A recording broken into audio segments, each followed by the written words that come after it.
ज्ञाना उपासते। ओम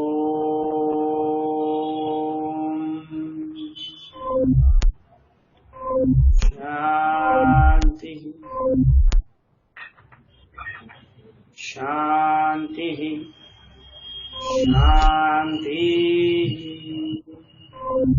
दोनों हथेली योग आपस में रख कर योगी अग्नि को महसूस करें और धीरे से दोनों हाथों को अपनी आंखों पर शरीर को मसले वापस आ जाए। तो हमें थोड़ा सा समय दीजिएगा। अब रंजीत जी को सुनाई नहीं दे रहा है तो हमें थोड़ा सा समय दीजिएगा।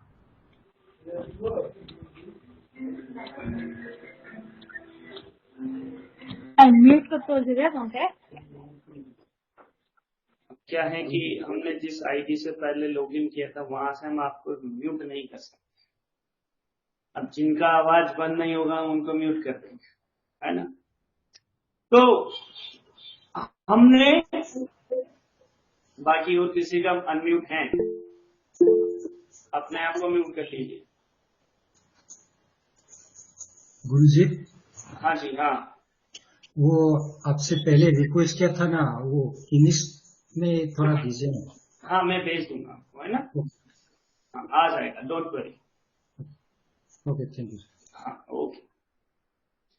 तो अभी हमने कल तक हमने जो लर्न किया था, हाँ जी रंजीत जी आपका कोई क्वेश्चन है?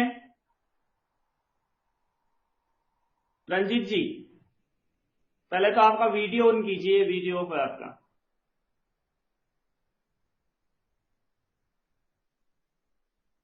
आपका कुछ क्वेश्चन है?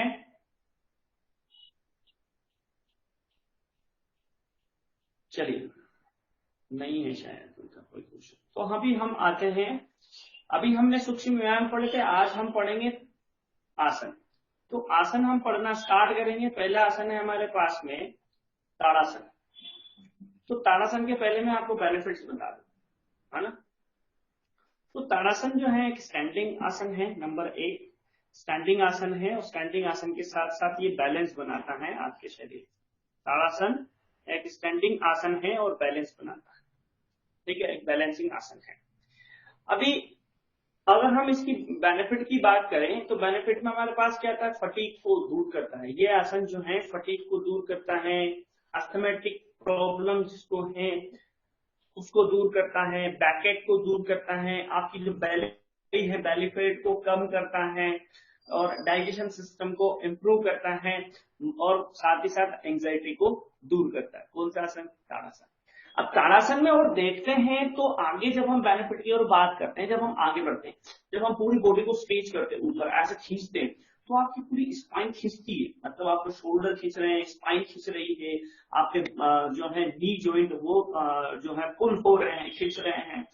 तो और आपके लंग्स जो है वो खींच रहे हैं, रीच खींच रही है, मतलब आपकी बॉडी का और ऑल बॉडी पार्ट जो है वो स्ट्रेच हो रहे हैं।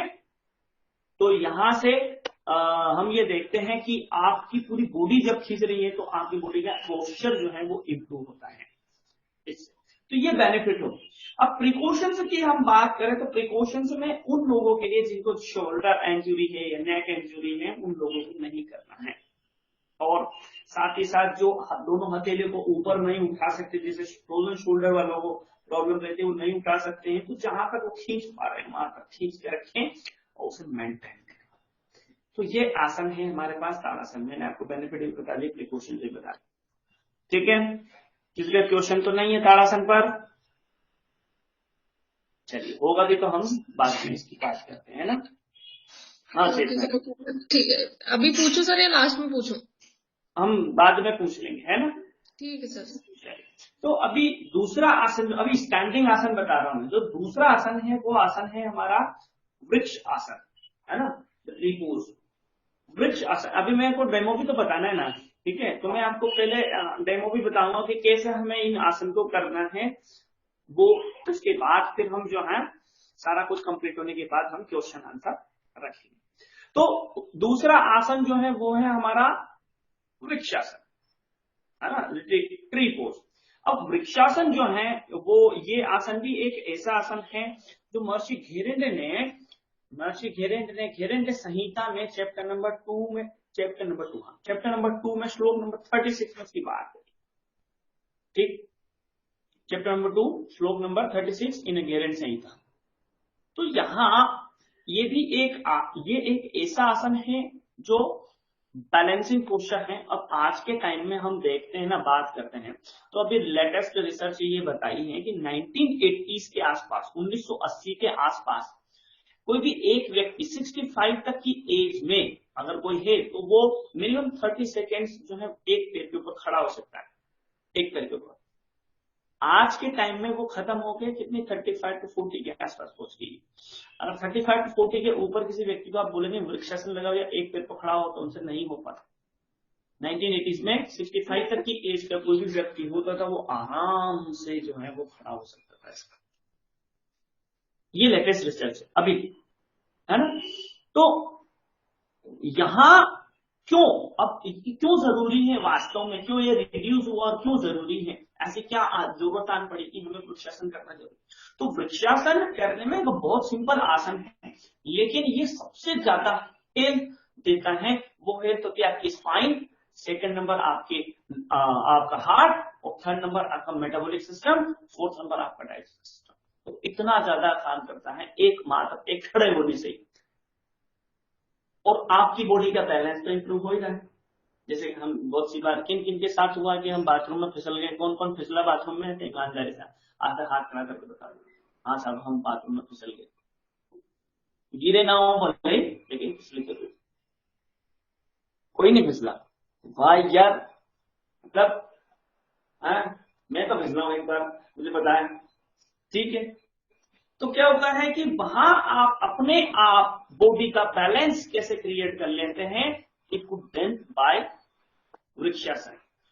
तो वृक्षासन जो है आपकी बॉडी का बैलेंस। अब बैलेंस जो बोलते हैं ना, बॉडी माइंड एंड सोल, हम समझते हैं ना, body mind and soul, set coordination between our body mind and soul, एक जिसको हम बोलते हैं हार्मनी सेट करती है बिटवीन थ्री वे।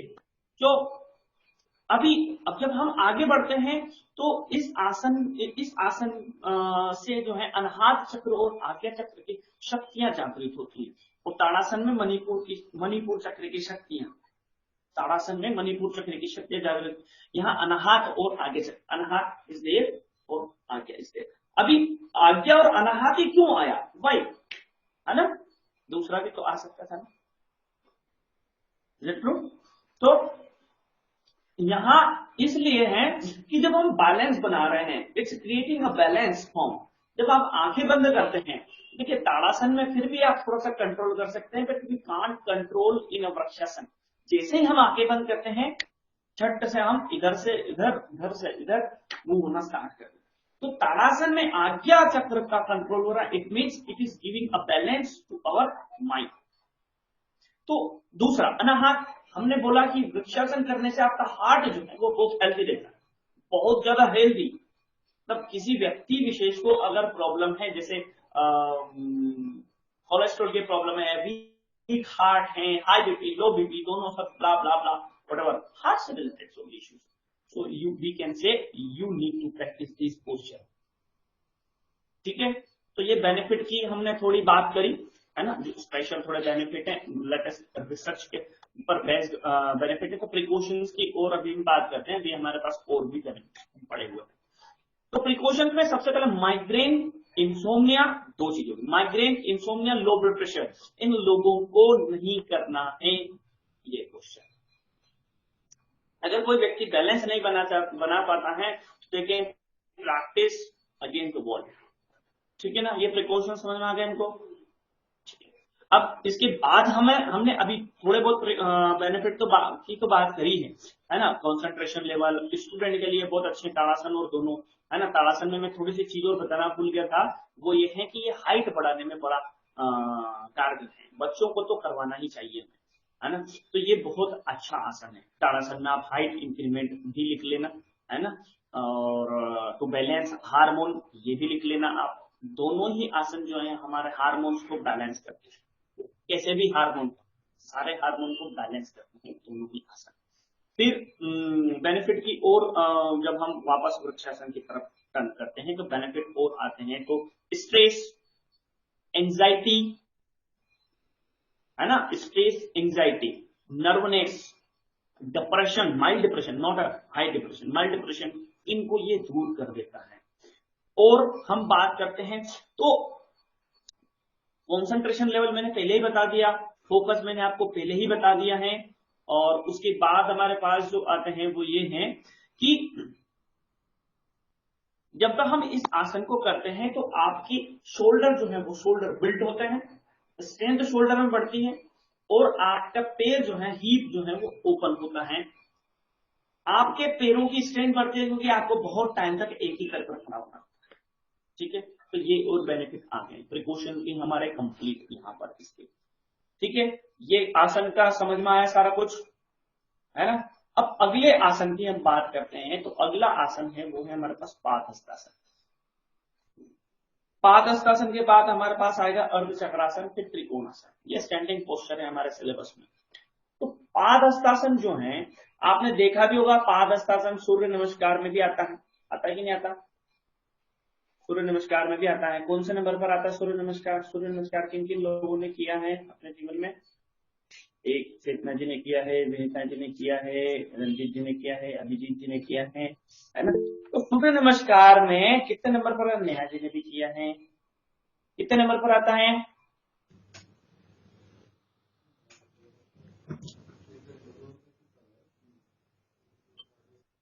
कोई बता सकता है क्या?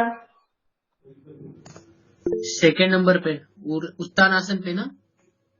तो 3rd और 10 नंबर, 3 और 10 ये 2 नंबर पर आता है पादहस्तासन। 3 नंबर और 10 नंबर पर आता है ना। देखिए मैंने शायद, आनंद कुमार जी आज लेट हैं, मैंने शायद फर्स्ट डे ही रिक्वेस्ट की थी कि आप लेट ना आए, है ना, लेट ना आए, इस बात का आप अच्छे से ध्यान रखें, है ना। टेक्निकल इश्यूज हो सकते हैं, मैं भी इस बात को समझता हूं, पर लेट कतई ना हो, है ना। तो चलिए पादहस्तासन की हम बात करते हैं। तो पादहस्तासन जो है ये भी एक स्टैंडिंग पोस्चर है। पादहस्तासन एक स्टैंडिंग पोस्चर है, ये भी बैलेंस ही है। जितने भी स्टैंडिंग पोस्चर हैं वो सारे के सारे बॉडी बैलेंस का काम करते हैं, मतलब शरीर के बैलेंस को बनाने का काम करते हैं। और ये स्वादिष्टान चक्र की शक्ति को जागृत करता है, स्वादिष्टान चक्र की शक्ति को जागृत करता है। क्यों? क्योंकि जब हम देखते हैं तो ये आसन सबसे ज्यादा इफेक्ट करता है वो हमारे डाइजेशन सिस्टम और यूरिनल सिस्टम पर इफेक्ट सबसे ज्यादा करता है। तो ये स्वादिष्टान चक्र को जागृत करता है और शरीर में से वात दोष को दूर करता है, ठीक है। इधर हमारे पास वृक्षासन भी वात दोष को दूर करता है और ताड़ासन पित्त दोष को दूर करता है। पादहस्तासन के प्रिकॉशंस की हम बात करें तो प्रिकॉशन में सबसे पहले हम बात करेंगे बैक इंजुरी।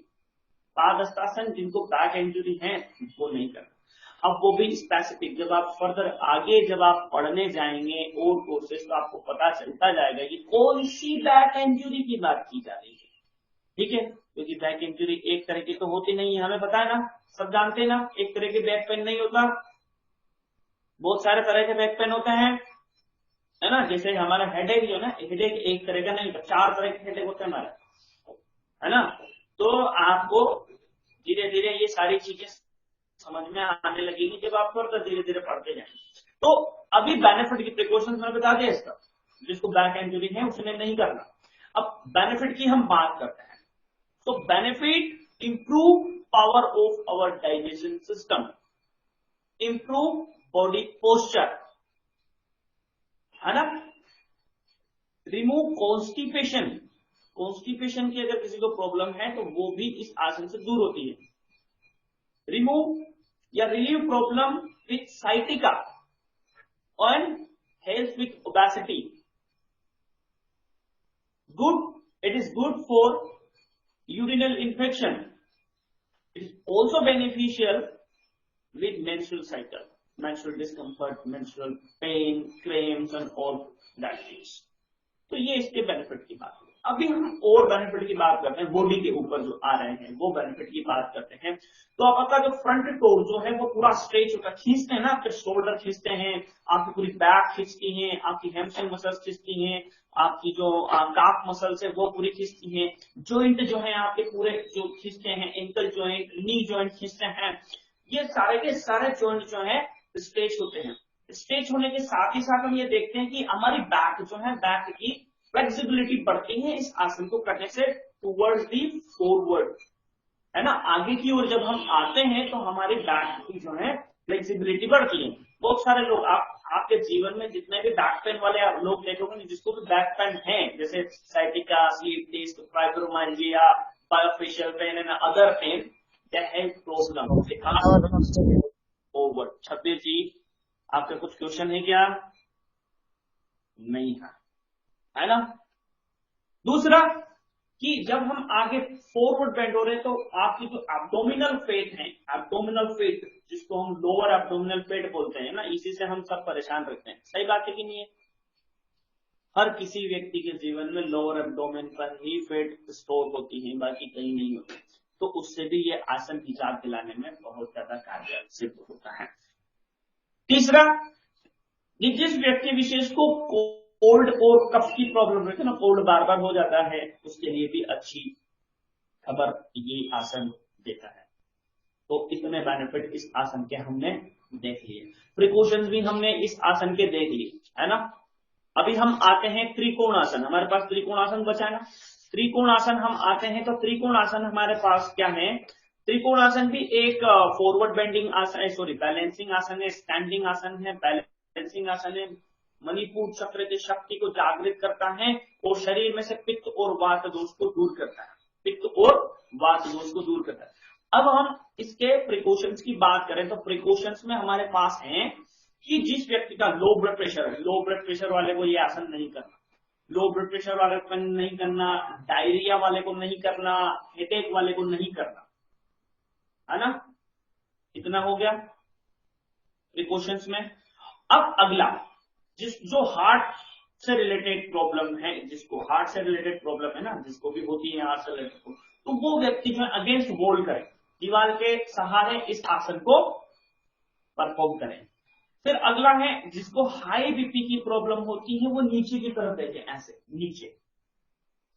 जिसको नेक प्रॉब्लम होती है वो सामने ऐसा कैसे, जैसे है ना, ऐसा कैसे जैसे झुक रहे हैं, ऐसा कैसे देखते रहे। ये प्रिकॉशंस होंगे इसके, होगा, है ना। अभी बेनिफिट की बात करें, इस आसन के बेनिफिट की बात करें तो बेनिफिट में हमारे पास क्या, स्ट्रेस को दूर करता है ये आसन, डाइजेशन सिस्टम को इंप्रूव करता है, सिम्टम ऑफ मेनोपॉज के जो सिम्टम्स हैं उनको दूर करता है। नेहा जी, आपका कुछ क्वेश्चन है क्या? Neha ji, Neha Mishra ji. No sir, no sir. आपने हाथ ऐसे किया उसमें तो मुझे ऐसा लगा आपका कुछ क्वेश्चन। चलिए, तो क्या हम क्या बात कर रहे थे? त्रिकोण आसन के बेनिफिट की बात कर रहे थे। वो था हमारे पास relieve stress, improve digestion system, है ना, relieve symptoms of menopause and relieve backache. Backache में अच्छा खासा है, specially in second trimester of pregnant women, उसमें काफी कारगर आसन है ना। अगला जो है वो ये है एंजाइटी। एंजाइटी जो जिसको भी एंजाइटी रहती है, एंजाइटी में व्यक्ति मानता नहीं है अच्छी बात, है ना। तो एंजाइटी, फ्लैट फिट की जिसको प्रॉब्लम होती है वो, इनफर्टिलिटी, नेक प्रॉब्लम, ऑस्टियोपोरोसिस, साइटिका, इनसे ये आसन जो है निजात दिलाता है। अभी हम ये देखते हैं कि इस आसन के और बेनिफिट में अब जब हम आते हैं तो जब आप दोनों पैरों को खोल के साइड में आते हैं ना, तो आपका जो है साइड स्ट्रेच होता है, तो साइड फेट बर्न होती है, आपकी साइड फेट बर्न होती है, आपकी जो स्पाइन है, लंबर एरिया, वो उसमें फ्लेक्सिबिलिटी आपको मिलती है। हमें थोड़ा सा समय दीजिएगा, थोड़ा सा बस।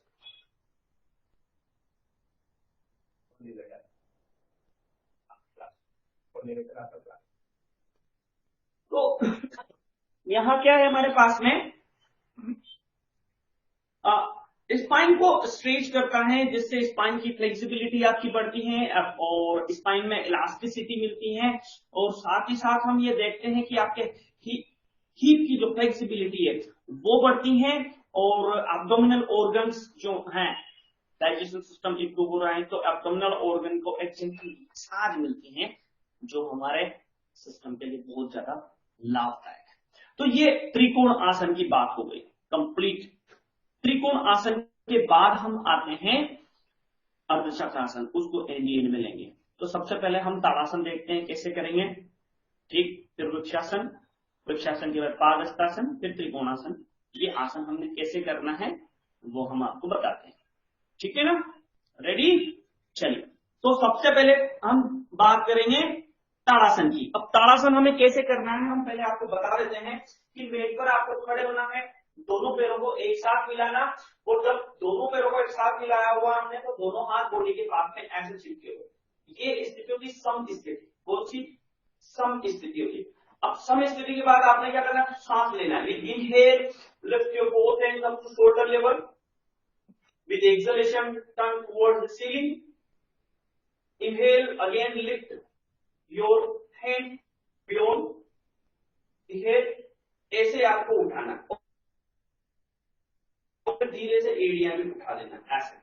अभी मैं आपको पूरा जो है वो बताता हूं। देखिए, दोनों हाथ जो है आपके कैसे रहेंगे, दोनों हाथ ऐसे गए तो ये दोनों हाथ ऐसे रहेंगे, स्ट्रेट पुल करना आपने, हथेलियां एक दूसरे के सामने, ऐसे मिलाना नहीं, ऐसे खींच के रखना, और कान से जो है आपके फोआर्म ऐसे कैसे चिपके हुए रहेंगे ऐसे, ठीक है। आगे बात समझ में, ऊपर जाएंगे। अब नीचे जो है दोनों एड़ियां भी उठानी है, और एड़ियां हमें कैसे उठानी है वो मैं आपको बताता हूं कि एड़ियां किस तरह से उठा के रखिए। जैसे कि आपके ये दोनों पैर हैं, ठीक है। अब जब आप एड़ियां उठा रहे हैं तो एड़ियां आपने ऐसे उठानी है, ना कि यूं टेढ़ी मेढ़ी। दोनों एड़ियां एक साथ मिली हुई है, हमने ऐसे उठानी है। साइड से अगर हम देखते हैं तो हमने एड़ियों को इतना उठाकर रखना, इतना, ठीक है। मतलब जितना आप उठा सकते हैं उतना एड़ियां उठाना है, पर ये बात का ध्यान रहे ऐसे ऐसे दोनों पैरों में गैप करके यूं ना उठाएं, ठीक। आप एंकल जो है वो और खतरे में डाल, ऐसे उठा, यहां भी जाने के बाद ऐसे न करें, ठीक। ऐसे दोनों एड़ियां जो है वो मिलाकर रखें। अभी बस, तो ये बात थी हमारे पास ताड़ासन की, ठीक है, ताड़ासन की। तो ताड़ासन कैसे करना है वो मैंने आपको पूरा बताया। अब आने का तरीका क्या होगा, जाने में तो समझ में आ गया कि हम जो है दोनों हाथों को सांस लेके हमने उठाया से, सांस छोड़ के टर्न की पाम, और एक्सहेलेशन इनहेलेशन में अगेन ऊपर आके, फिर नीचे जब आएंगे तब हम क्या करेंगे, नीचे आएंगे तब एक्सहेल में शोल्डर तक लेकर आएंगे, इनहेल में टर्न करेंगे, एक्सहेल में पूरा डाउन करेंगे। आगे बात समझ में, आने का तरीका, प्रोसीजर जैसे प्रोसीजर में हम गए ऐसे, दोनों हाथों को मिलाया, इनहेल, एक्सहेल, टर्न, इनहेल, और एड़ियां भी उठा। अब यहीं पे हमको मेंटेन करना है, आसन को ऊपर खींच के रखना है, स्टमक को कीप करना, स्टमक को अंदर खींचना है, और पूरी स्पाइन को ऊपर की तरफ खींचते जाना, पूरी बॉडी को ऊपर की तरफ खींचते जाना। वापस जब आएंगे तब हमें क्या करना, एक्सहेल, इनहेल, टर्न, एक्सहेल, ये बात हमको सुनना। अब हम बात करते हैं वृक्षासन की। वृक्षासन में हमने क्या करना है कि जब दोनों हाथ ऊपर रहेंगे तो आपके दोनों हाथ जो है इस तरह से ऊपर जाएंगे और ऐसे ही मिले रहेंगे, नमस्कार पूरा मिले रहेंगे, ऐसे छोड़ना है, ऐसे लॉक नहीं करना है आपने, ठीक है, किसी भी तरह से बस ऐसे जोड़ के रखना, ठीक। और जोड़ने के बाद ऊपर खींच के रखना। अभी पैर का क्या सिस्टम रहेगा कि आपने जैसे लेफ्ट लेग को ऊपर उठाया, ऐसे लेफ्ट लेग से करना, तो ऐसे लेफ्ट लेग को उठाया, ऐसे पैल्विक पर रखा यूं, और रखने के बाद आप क्या करेंगे, धीरे से दोनों हाथों को उठाएंगे, सांस लेके ऊपर तक, ठीक, और फिर खींचेंगे, ऐसे ऊपर खींच के रखेंगे। अभी पैर जो है आपका पैर वो कैसे रहेगा, पैर की जो स्थिति रहेगी वो ऐसी रहेगी। आपने इस बात का ध्यान रखना, यूं नहीं रखना है कि यूं रख लिया और खींच के रखें, इसको पूरा खींचो, ऐसे ओपन करो, जॉइंट ओपन होना चाहिए आपका, ऐसे, ठीक। तो इस तरह से आपने जो है इस आसन को दोनों पैरों से 30 सेकेंड दोनों पैरों से आपको परफॉर्म करना है। ये भी बात समझ में आ गई हमको, है ना, कैसे करना, डन। 2 आसन समझ में आ गए कैसे करना है हमको। अब तीसरे आसन की बात करते हैं, वो आसन है हमारे पास में पाद। तो पाद हस्तासन बात करते हैं, वो कैसे करना है कि दोनों के जैसे अगर सम स्थिति में खड़े हैं ना, सब आसन में सम स्थिति में ही खड़ा रहना है, तो दोनों, तो हम कैसे उठाएंगे, सांस लेके दोनों हाथों को उठाएंगे ऊपर, कैसे सांस लेके। अब सांस लेके ऊपर उठाएंगे तो कैसे हमको करना है, ऐसे जब ऊपर उठा लेना सांस लेके, इनहेल ऐसे उठाया हमने, घूम करके उठाया यहां तक, और दोनों हथेलियों को ऐसे सामने लेना, ये सांस लेके यहां तक आए, ठीक है। अब आगे की प्रक्रिया जो है वो है सांस छोड़ते हुए ना आगे जाना है। तो कैसे हम आगे आएंगे वो हम बात करते हैं। तो सांस लेते हुए हम ऊपर आए और सांस छोड़ते हुए हमने ऐसे ऐसे बैंड किया बॉडी को, देखो पैर बैंड नहीं है, स्पाइन बिल्कुल स्ट्रेट है, हम आगे झुके हैं।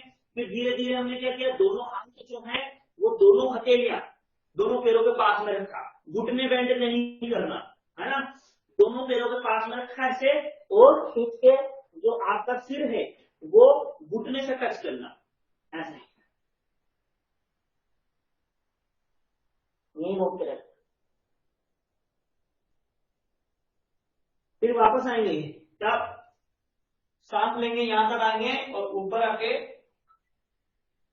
सांस छोड़ते हुए वापस रिलीज करते। एग्जैक्ट ऑपोजिट, कैसे, सांस लेते हुए ऊपर आए थे, सांस छोड़ते हुए आगे झुके थे, जब नीचे रुके हुए हैं तब हमारी सांस नॉर्मल है, ठीक है। वापस ऊपर जाएंगे तब सांस लेते हुए ऊपर आए और सांस छोड़ते हुए वापस रिलीज कर देगा। हमें ये भी समझ में आया है ना। अब अगला आसन जो है वो है हमारे पास त्रिकोण आसन। त्रिकोण आसन को हम कैसे करेंगे वो देखते हैं। तो देखो, सबसे पहले आपने क्या करना है, दोनों पैरों को सम स्थिति में खड़े होकर दोनों पैरों को ओपन करना, ऐसे कम से कम 2.5 से 3 फीट आपके दोनों पैर ओपन रहने चाहिए। पहले ऐसा नहीं कि इतना से खोले और हमने बैंड करना चालू कर दिया, ठीक, उसको कहेंगे पादस्पर्शी, है ना। तो ये दोनों पैर जो है हमें इतने खोल के रखना है, इतने हमने खोले दोनों पैरों को। अब क्या करना, लेफ्ट लेग को 90 डिग्री टर्न करना, ये हमने टर्न किया लेफ्ट लेग को 90 डिग्री।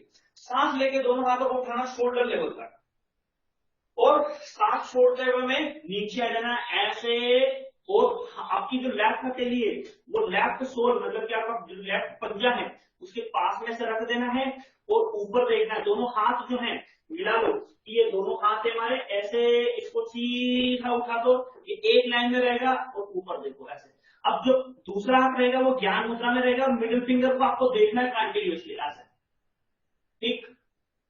अब वापस आएंगे रिटर्न। अब मैं आपको बता देता हूं ऐसे, फिर टर्न करेंगे, वापस राइट लेग को टर्न करेंगे 90 डिग्री, और एक्सेलेरेशन में फिर हम इधर आ जाएंगे, फिर ऊपर जाएंगे, फिर थोड़ी देर रुकेंगे, सांस लेके वापस आ जाएंगे, फिर टर्न करेंगे और ले। अब मैं आपको बता दूं कि इस आसन में आपको जो है अलाइनमेंट का ध्यान रखना है। वो अलाइनमेंट ये है कि जब आप कर रहे हैं ऐसे, देखिए मेरी बॉडी एक परफेक्ट पोस्चर में, देखिए पीछे वाला पैर दिख रहा है क्या किसी को, दिख रहा है क्या पीछे वाला पैर, किसी को दिख रहा है, नहीं दिख रहा ना, चलिए।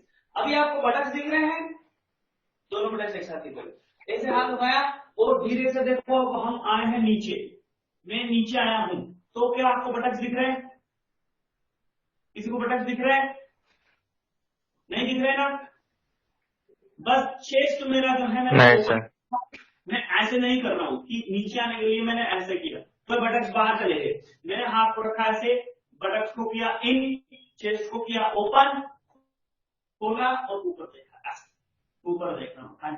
तो आपने ना चेस्ट को ओपन रखना है, ठीक। जरूरी नहीं है कि हम जो है नीचे तक ऐसे पहुंचे, यहीं तक रहने दो, कोई दिक्कत नहीं, लेकिन बटक्स जो है वो ऐसा ट्विस्ट नहीं करना, बॉडी को ट्विस्ट करके नीचे नहीं आना, जैसे खड़े हैं वैसे ही आपने नीचे जाना है, ऐसे ऐसे जहां तक आप आ पा रहे हैं वहां तक, फिर रोक। तो त्रिकोणासन समझ में आया कैसे हमको त्रिकोणासन करना है, हाँ चलिए। तो त्रिकोणासन भी हमें समझ में आया। किसी का क्वेश्चन तो नहीं था, शायद किसी ने कुछ लिखा था,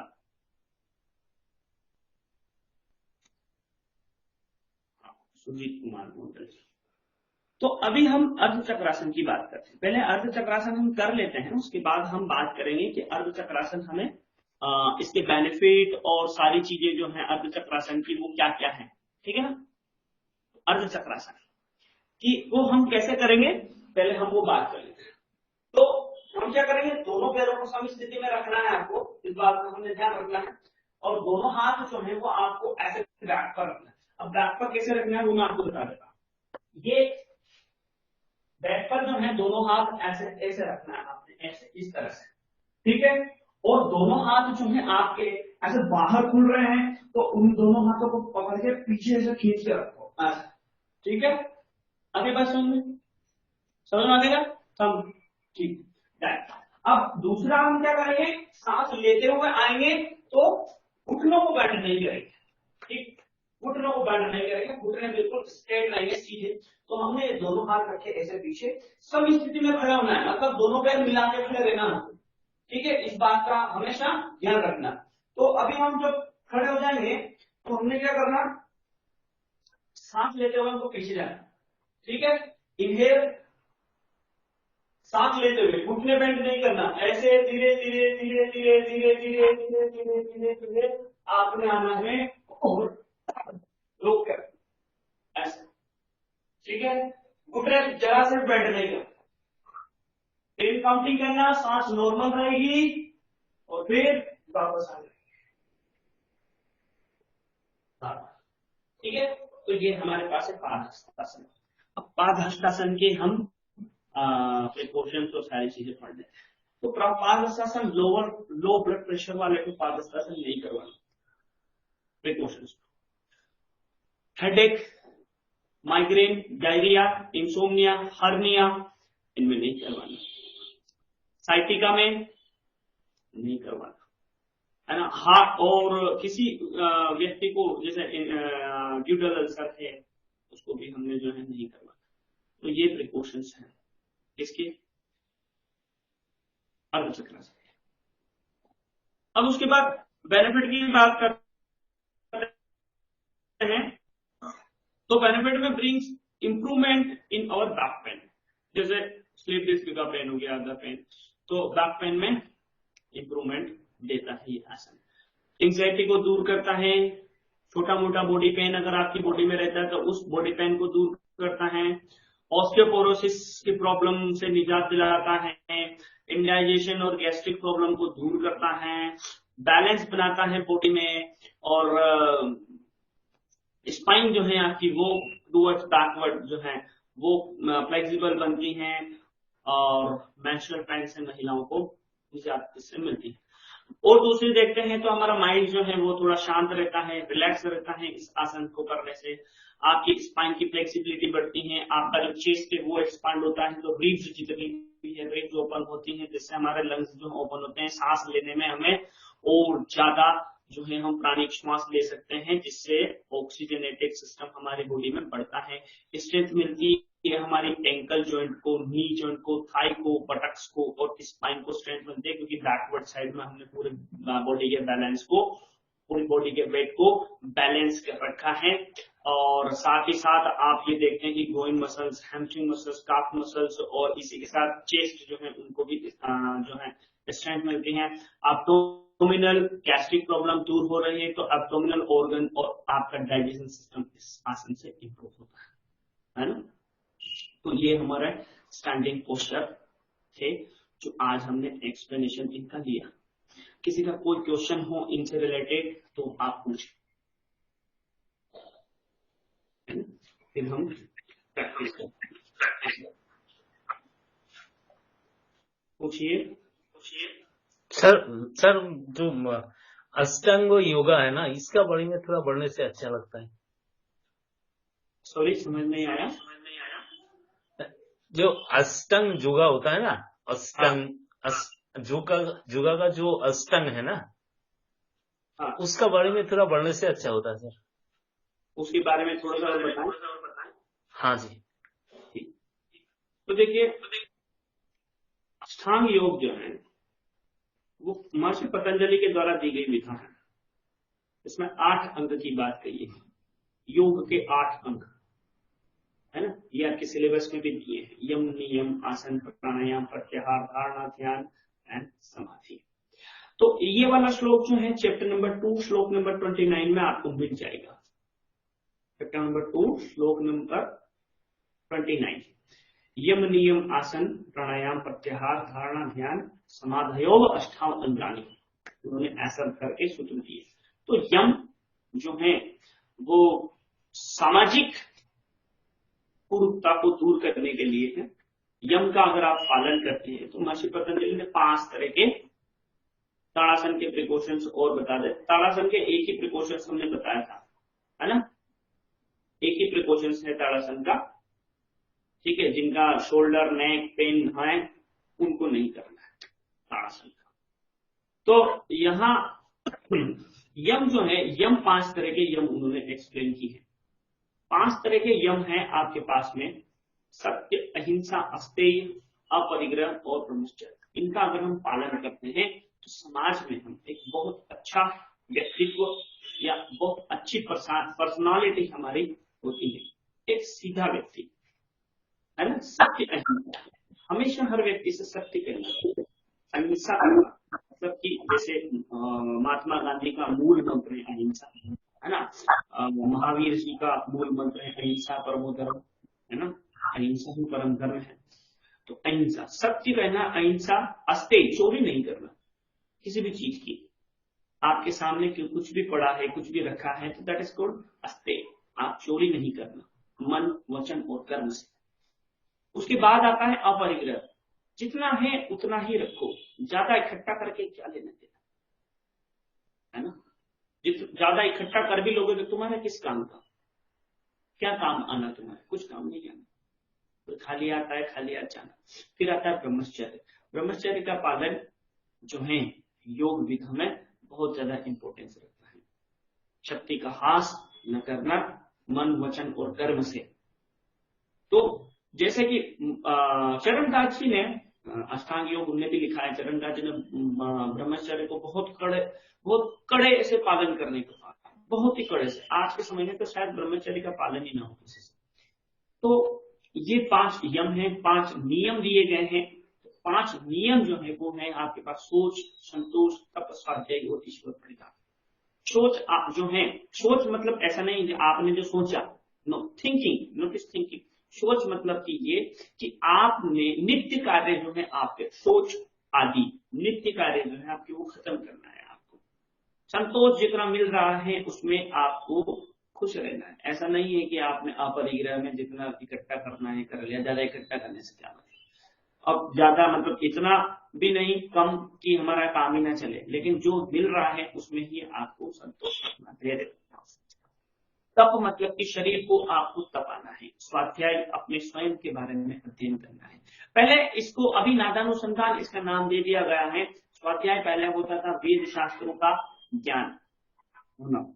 स्व अध्याय का मतलब होता है वेद शास्त्रों का ज्ञान लेना ही स्व अध्याय या स्वाध्याय।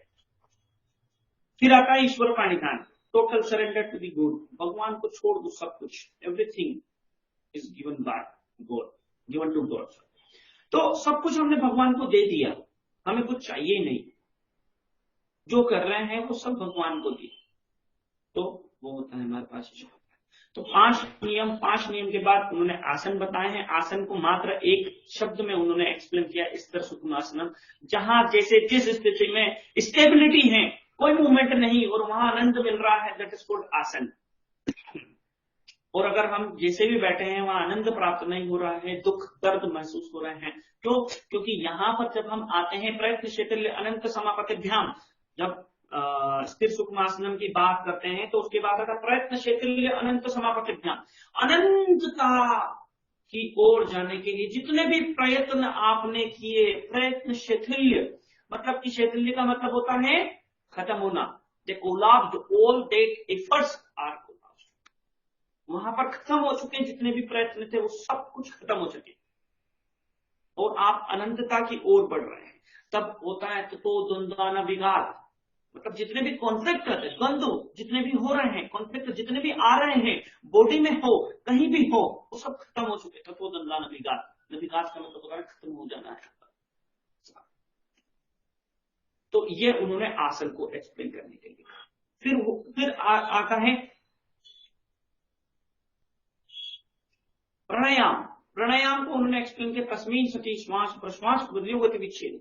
तस्मीन स्वती मतलब कि जब आपके श्वास और प्रश्वास में, मतलब कि इनहेलेशन और एक्सहेलेशन में विद्युत गति विच्छेद विच्छेद आने लग गया, मतलब केक बढ़ना स्टार्ट हो गई है, तो उन्होंने कहा है प्राणायाम।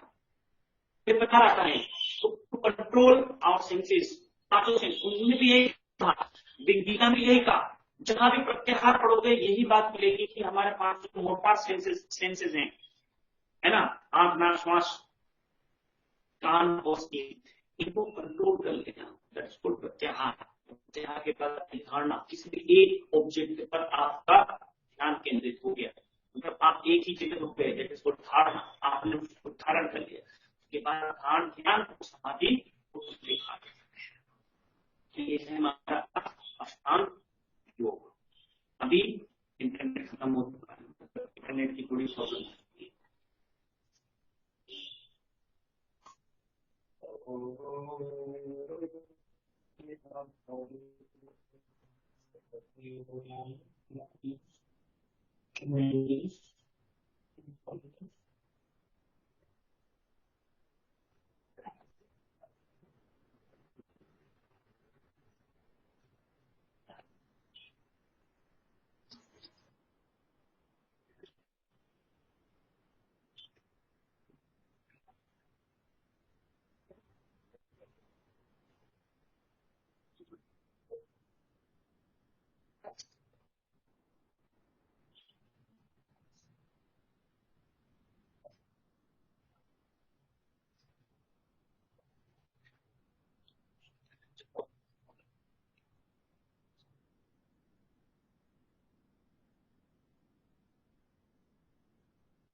Hello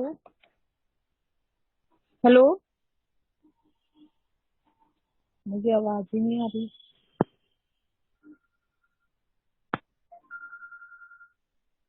hello. मैम अभी किसी को भी आवाज नहीं आ रही, अभी वो नेट खत्म हो गया उनका। ओके, मैंने सोचा शायद मुझे ही आवाज नहीं आ रही। नहीं नहीं, किसी को नहीं आ रही। अच्छा अच्छा, सॉरी। हाँ, कोई दिक्कत नहीं। अभी सिस्टम इंटरनेट इशू आ रहा है। तो बाकी और किसी का कोई क्वेश्चन तो नहीं है? सर हाँ, सर मैं ये पूछ रही थी कि ताड़ासन से किसी भी एज में मतलब हाइट बढ़ाई जा सकती है क्या? नहीं नहीं, अच्छा, अभी कोई तक लिमिट? अभी तक पश्चिमोत्तानासन की ही रिसर्च आई है। अच्छा हाँ, बस ओनली पश्चिमोत्तानासन की रिसर्च आई है, बाकी ताड़ासन के ऊपर कोई ऐसी रिसर्च अभी तक नहीं आई है कि उसको करने से जो है किसी भी एज में आप हाइट बढ़ा सकते हैं। Okay sir.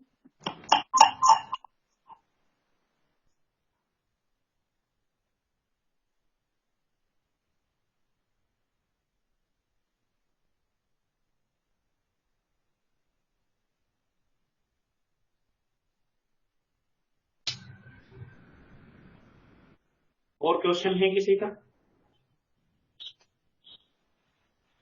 हेलो सर, हाँ जी, हाँ। बोला हूँ कि पुत्तार का डेफिनेशन बताएंगे। किसका? पत्तार का डेफिनेशन। पुत्ताहार उत्तान का? प्रत्याहार। नहीं, पत्ताहार। प्रत्याहार। हाँ, प्रत्याहार प्रत्याहार का मतलब ये है कंट्रोल अवर 5 सेंसेस, है ना।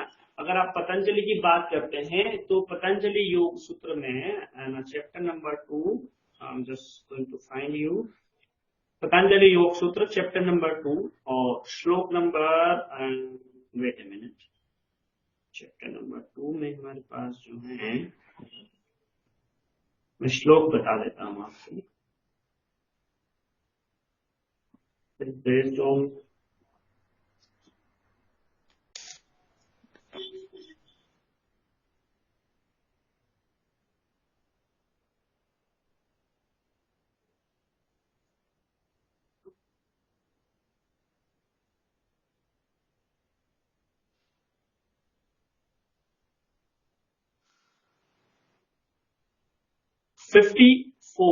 श्लोक नंबर 54, पेज चैप्टर नंबर 2, स्व विषय संप्रयोगे चित्त स्वरूपानुकार इवेंद्रियाणाम प्रत्याहार।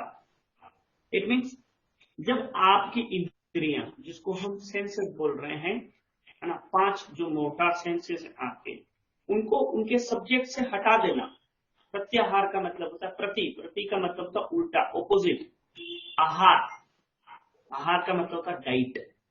उनको आप ऑपोजिट डाइट देना स्टार्ट करते हैं जब वो अपने ऑब्जेक्ट से हट जाते हैं, है ना। जब आप उनको अपने ऑब्जेक्ट से आपने उनको हटा दिया, जैसे आंखें, उन्हें अच्छा देखना पसंद है, आपने उनको हटा दिया।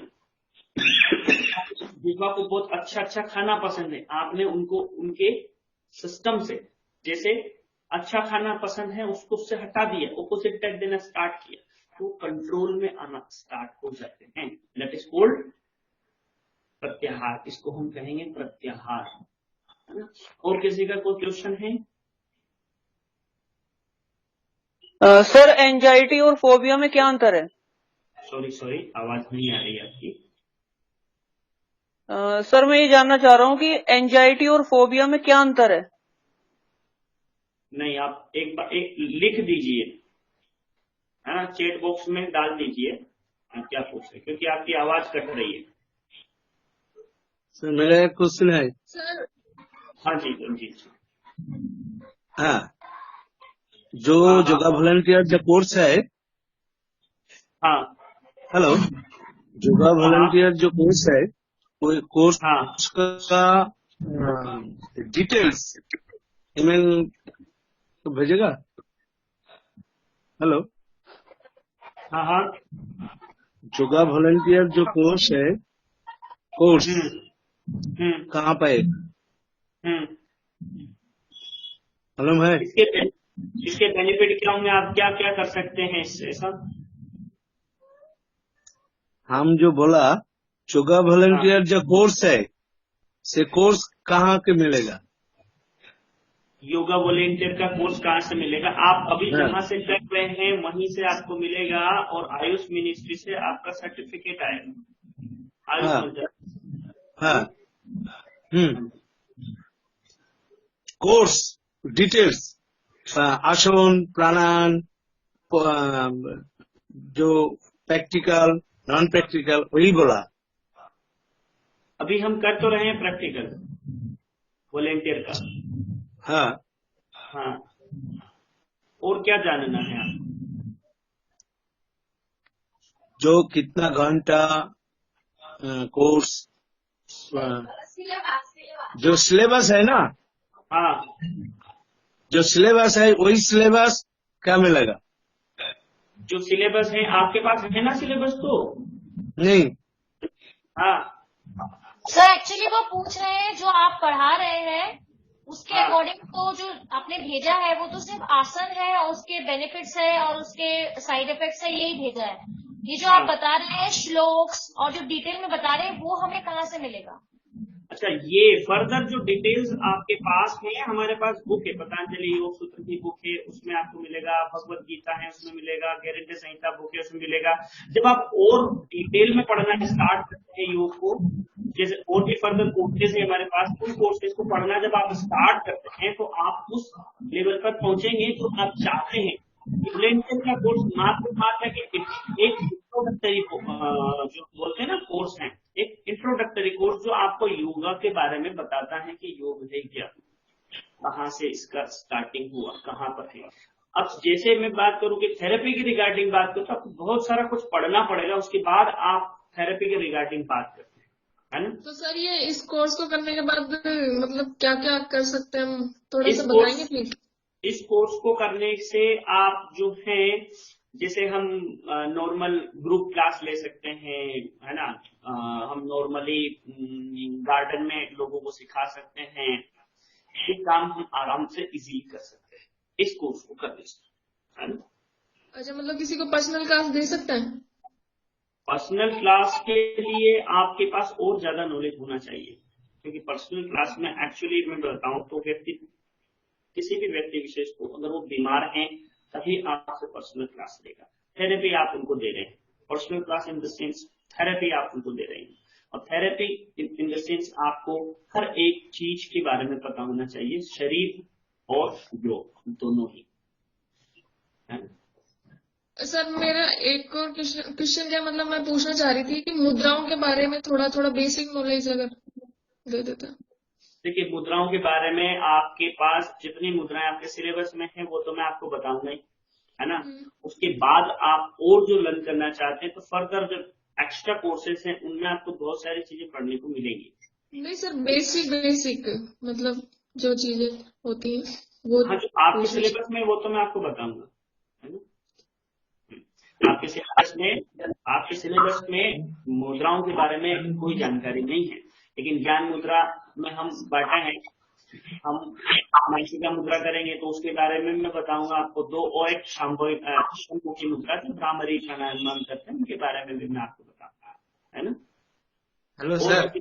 हाँ हाँ, बोला हूँ कि मैं वेस्ट बंगाल से हूँ, तो सिलेबस आपने जो दिया है वो हिंदी में है, वो बंगाली में मिल सकता है? इंग्लिश में मैं पूछ लूंगा एडमिन से, मैं भिजवा दूंगा आपको, है ना? भाई हिंदी समझ में थोड़ा नहीं आ रहा है ना, इसलिए। और बंगाली में इंग्लिश में मिलता तो अच्छा रहता। डोंट वरी, इंग्लिश में आपको मिल जाएगा, है ना? जल्दी मिलता तो अच्छा होता। क्लास करने में मैं ट्राई करूंगा कल के कल आपको, या आज ही आपको मिल जाए, या कल तक आपको मिल जाए। Okay sir. नमस्ते सर। हाँ जी, हाँ सर, जब हम डेली एक्सरसाइज योगा करते हैं तो हमें उसकी कितनी आवृत्तियां करना चाहिए? अगर ताड़ासन है, वृक्षासन है, भुजंगासन है, तो उसकी कितनी आवृत्ति हमें करना चाहिए? मिनिमम 10 8 मिनिमम 10 सेकेंड से आपको स्टार्ट करना है, और उसके बाद आपकी कैपेबिलिटी पे डिपेंड करता है कि आपकी बॉडी की कितनी कैपेबिलिटी है ना। किसी भी आसन को आपको मिनिमम 10 सेकेंड तो होल्ड करना ही चाहिए। ये आवृत्ति आए ना, कितनी बार उसको रिपीट करना है, ये मेरा सवाल था सर। अगर 3 मैं बार। कितने बार? 3 बार काफी है। 3 बार काफी है। Okay, thank you sir. और किसी का क्वेश्चन है? सर आप जो सर ये श्लोक बताते हैं तो ये क्या एग्जाम में हमें पूछे जाएंगे? नहीं नहीं, देखिए मैं आपको थोड़ा सा डिटेल में बता रहा हूँ चीजें। आपके पास जितने भी हैं वो बिल्कुल ऊपर से हैं। जैसे योग क्या है, तो जो आपके सिलेबस में लिखा हुआ है योग क्या है वही आएगा, या वही पूछा जाएगा, श्लोक नहीं पूछेंगे, है ना। तो जब आप जब और आगे कोर्सेज पढ़ते हैं तो उनमें श्लोक आपको याद होने चाहिए, है ना? यहाँ बस बिल्कुल नॉर्मल है, लेकिन मैं आपको श्लोक इसलिए बता रहा हूँ कि आपके जनरल नॉलेज में चीजें रहें, क्योंकि आप जब आगे जाओगे, आपको जब श्लोक वहीं से स्टार्ट हो जाएंगे तो आपको पता रहेगा कि हाँ ये श्लोक की बात सर ने वहां की थी, मतलब ये श्लोक इससे रिलेटेड है, ये इससे रिलेटेड है। हाँ जी सर। हाँ, हेलो। हाँ हाँ जी सर, वो कल आपने मेरे को कल आपने क्लास में बताया था ना, कपालभाति 3 प्रकार की होती है। एक आवाज तो वो आवाज कट रही है। हाँ जी सर, कल आपने वो बताया था ना कि कपालभाति 3 प्रकार की होती है, तो वो मैं बुक में ढूंढ रही थी लेकिन मुझे 3 प्रकार की तो मिली नहीं, तो एक बार आप प्लीज। वातक्रम, व्युत्क्रम और शीतक्रम 3 प्रकार की होती है। वातक्रम, व्युत्क्रम और शीतक्रम। अभी मुझे किसी ने क्वेश्चन में रिटर्न में लिखा है एंजाइटी और फोबिया में क्या डिफरेंस है। तो फोबिया का मतलब होता है डर, किसी भी चीज से डर। जैसे वाटर फोबिया है तो पानी से उसको डर लगेगा, हाइट फोबिया है तो ऊंचाई से डर लगेगा, है ना। बाइक फोबिया है तो गाड़ी ड्राइव नहीं करेगा, ठीक है। इस तरह का डर, that is called phobia. Mania का मतलब होता है उस चीज की दीवानगी, है ना। जैसे ड्राइव मेनिया है तो वो सुबह से शाम तक गाड़ी चलवा लो उससे। हाइट मेनिया है तो वो कहीं से भी कूदने का बोल दो उसको। तो ये बेसिक चीज है। उसके बाद एंग्जाइटी जो आता है, व्यक्ति आपकी बात नहीं मानता, बार बार एक ही चीज रिपीट करता है आपसे, मुझे यही प्रॉब्लम है, मुझे यही प्रॉब्लम है, मुझे यही प्रॉब्लम है, दैट इज कॉल्ड एंग्जाइटी, है ना। उसके बाद हम कल नेक्स्ट क्लास में फिर मिलते हैं। हमारा सिटिंग पोस्चर और पैड टेबल, लेट टेबल और सब बचे हुए हैं, वो भी हम खत्म करेंगे, है ना। तो अभी हम बैठेंगे ज्ञानात्मक आसन में। आप आ जाइए, आंखें बंद कीजिए, श्वास लीजिए गहरी, आंखें बंद करें, श्वास लें, इनहेल, ओ,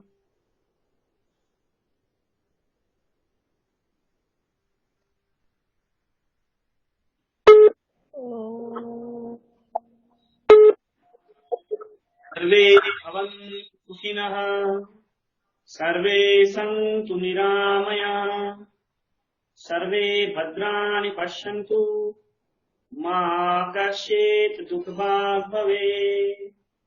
ओम शांति शांति शांति। दोनों तीलियों को आपस में रब करें, आंखों पर रखें, चेहरे को मसलें और वापस आ जाए।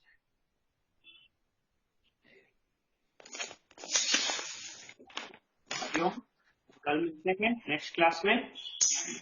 Hariom. Hariom. Thank you sir. Sir कल तो छुट्टी है ना? हाँ, नेक्स्ट क्लास।